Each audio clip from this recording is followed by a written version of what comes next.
So modernisation to us in the cloud world means organisations looking at what they've got currently running in their architecture. So if we take an example, it could be Microsoft SQL, huge amount of cost, particularly if they're using enterprise licensing, and potentially looking at what options there are to move to a more cloud native technology such as Aurora from AWS, because costs come down significantly because you're not paying for Microsoft AWS enterprise licensing. Plus the architecture can change as well. It can become more efficient and easier to manage. Amazon's databases technology has been running for many, many years now. So a lot of organizations have been using it and trialing it. So it's not even like a potential risk to do this. It is very much a modernization, the architecture, so it's able to scale and reduce those costs.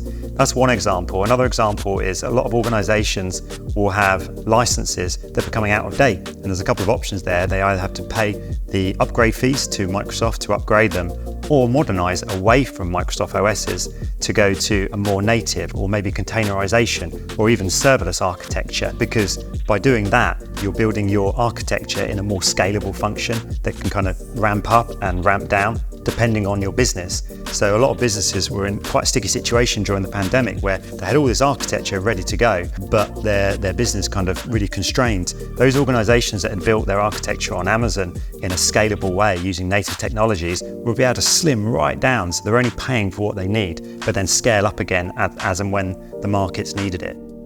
So another area that we will see is organizations that have historically had huge monolithic applications and they might have moved them to AWS or don't want them moved to the cloud because of their size, structure, and how they've been built. But what we've done is developed a team internally that can actually help with the code and analysing what the code looks like now, what it might look like in a serverless architecture.